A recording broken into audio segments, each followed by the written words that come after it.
Hello বন্ধুরা, তো আমি চলে আসলাম রঞ্জনাদের বাড়িতে। এই যে রঞ্জনা, তো পুরো ভিডিওটা না টেনে আমার সাথে দেখতে থাকো। তো guys, welcome my new blog. আজকে আমি যাইতেছি রঞ্জনাদের বাড়িতে।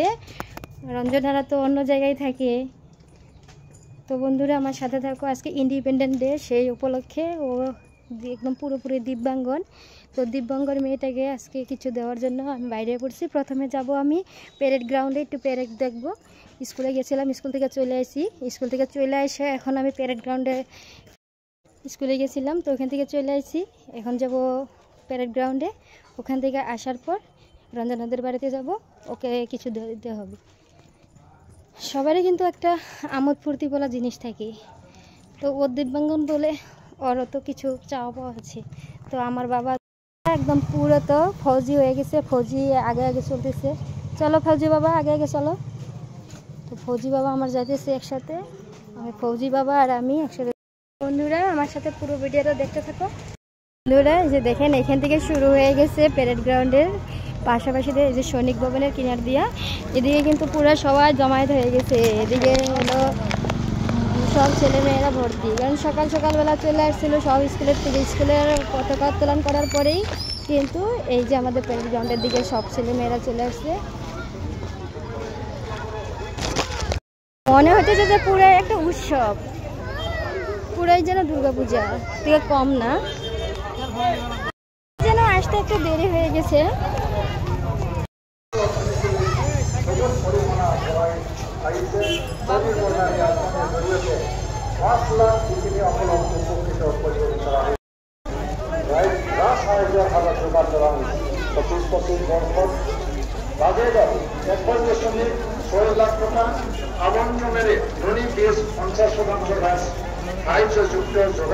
ব্যবস্থা করা হয়েছে।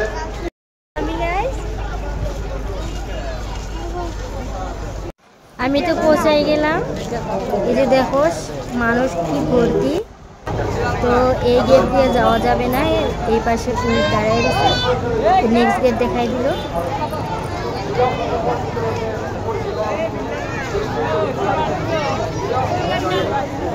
বন্ধুরা এই গেট দিয়ে আমরা এখন প্রবেশ করব। এটা প্রবেশ দুয়ার, মানে প্রথম আর একটা প্রবেশ দুয়ার ছিল, সেই দুয়ার দিয়ে আমরা দেখতে যাইতে দেয় নাই। তো সেকেন্ড দুয়ার দিয়ে আমরা যাচ্ছি।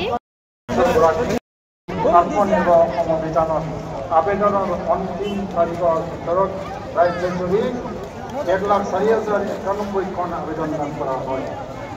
আর এদিকে মন্ত্রী মহোদয় ভাষণ দিতেছে। সরকারি অনুদান, পুলিশ, সৈনিক, যত ডিপার্টমেন্টের প্রশাসনিক বিষয়েরা রয়েছে ওনারা প্যারেড গ্রাউন্ডে সবাই সারি সারিবদ্ধ হয়ে দাঁড়ায় রয়েছে। যে দেখো এখন প্যারেড শুরুই হয়ে যাবে। মাননীয় মুখ্যমন্ত্রী মহোদয়ে সমগ্ৰ মাছ বাছৰ অভিভাৱক গ্ৰহণ কৰিব। ইয়াৰ পিছতে সাংস্কৃতিক কাৰ্যসূচী আৰু সম্বৰ্ধনা অনুষ্ঠান থাকিব। মাননীয় মুখ্যমন্ত্ৰী মহোদয় সংগ দিছে অসম গৌৰৱৰ দ্বাৰা ব্যৱহৃত আমাৰ জিলা আয়ুক্ত মন্ত্ৰী প্ৰধান আৰু আৰক্ষী অধীক্ষক প্ৰকাশ বৰুৱা মহোদয় সমূহীয়া মাছ বাছ।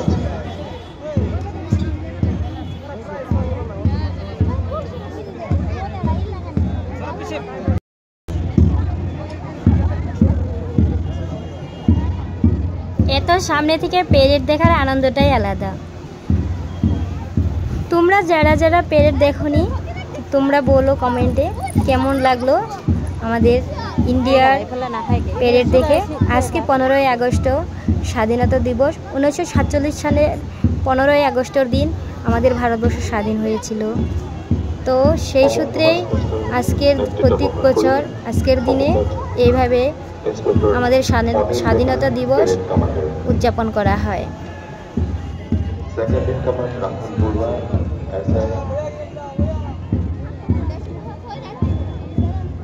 পুলিশ বিভাগ, সৈনিক বিভাগ, পুরুষের সমসাময়িকভাবে মহিলারাও কিন্তু পিছিয়ে নেই। মহিলারাও অংশগ্রহণ নিয়েছিল এই প্যারেডে।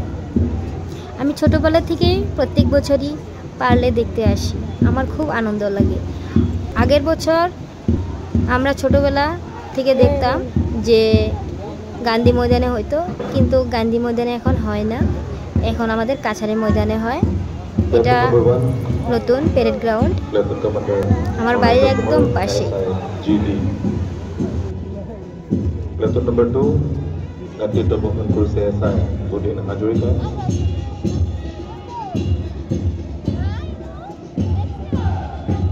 3 নম্বৰ প্লাটুনৰ নেতৃত্বত পিংকু শৰ্মা এসআই। 4 নম্বৰ প্লাটুন নেতৃত্বত আছে প্লাটুন কমান্ডাৰ স্বপ্নালী মিলি।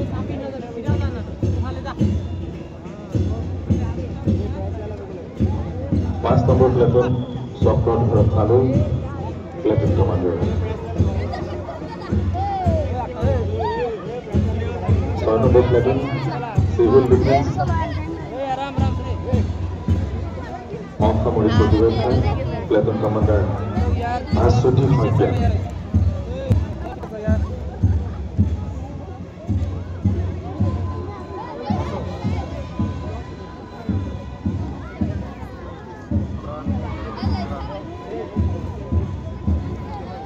নম্বৰ অসম ছোৱালীৰ এনচিচি মঙলদৈ মহাবিদ্যালয় প্লাটুন কমান্ডাৰ প্ৰিয়ংকা বড়ো।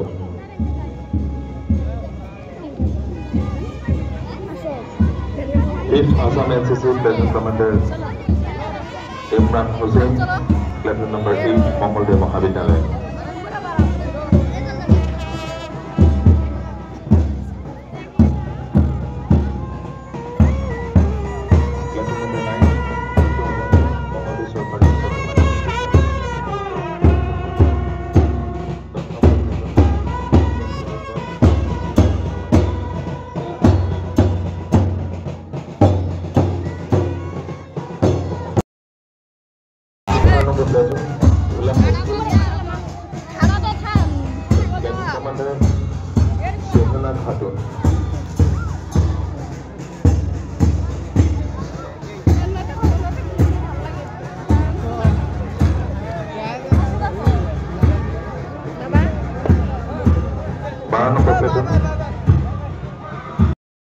দৰং জিলা প্ৰশাসনৰ উদ্যোগত আয়োজিত ৭৮তম স্বাধীনতা দিৱসৰ কাৰ্যসূচীৰ লগত সংগতি ৰাখি আয়োজন কৰা সাংস্কৃতিক কাৰ্যসূচী আপোনালোকলৈ আগবঢ়াই দিছোঁ। দৰং কলা কৃষ্টি উন্নয়ন সংঘৰ প্যারেড গ্রাউন্ড থেকে বাইর হইয়া এদিকে আমি টমটম ধরলাম, এদিকে টমটম ধরা রঞ্জনাদের বাড়ির উদ্দেশ্যে বাইর হয়ে পড়লাম। এটা হলো সৈনিক ভবনের কাছে টমটম রাখানো ছিল। এদিকে যে আমার মামার বাড়ির পাশ দিয়ে একটা রাস্তা, সেই দিয়ে যাইতেছি, কাঁচা পাকা রাস্তা। পরে আমি চলে আসলাম লক্ষ্মীন্দরের বাড়িতে। এখান থেকে রসগোল্লা নিলাম 100 টাকার। আর এই যে দেখেন বন্যা গেছে, কিন্তু এখনও কিন্তু বন্যার জল শুকায় না। আর এই গ্রামটা নতুন বয়সে 2022 সালে যখন সবার বাড়িঘর নদীতে ভাঙছিল, তো তারপরে এখানে সবাইকে স্থাপন দেওয়া হইলো। এই যে খানিক কিছুদিন আগে আমি এখানে বসে আমি দাঁড়াইয়া যাইতে পারতেছিলাম না, তো রঞ্জনাকে ফোন করলাম আর ও ওর ভাগ্নিকে পাঠিয়ে দিল। তো ওদের বাড়ির সামনে যাইতেছি আমি এখন। বাড়ি তো পৌঁছাই গেলাম। এই যে প্রিয়া আমার পিছনে পিছনে, ওর ভাগ্নি আমাকে নিতেছে। কোনে যাই বই রে পেরেটে পের সে এখন কিছু নাই তো।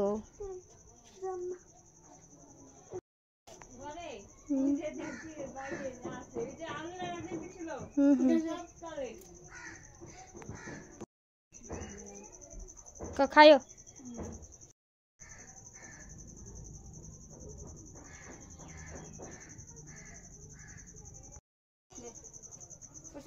কুর্সি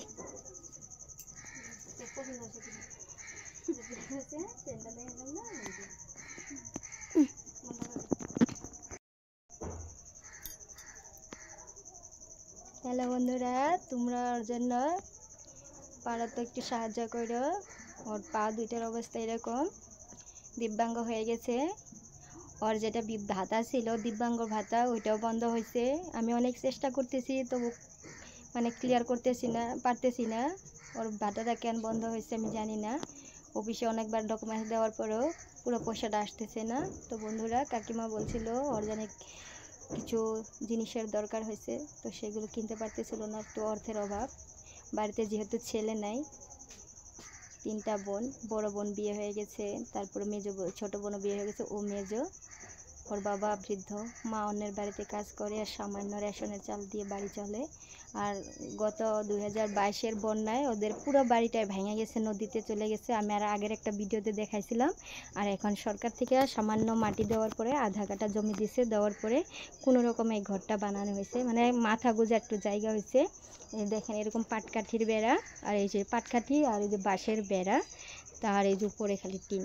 তো এরকম একটা দরিদ্র পরিবারের জন্য আমি তো করার মতো কিছু করতে পারি নাই, তবু সাধারণ একটু মেসেজ তোমাদেরকে দিলাম। তোমরা পারো তো, আমি স্ক্রিনে একটা নাম্বার দেবো, সেই নাম্বারে গুগল পে করে তোমরা যদি কিছু পারো তো সাহায্য করে দিও।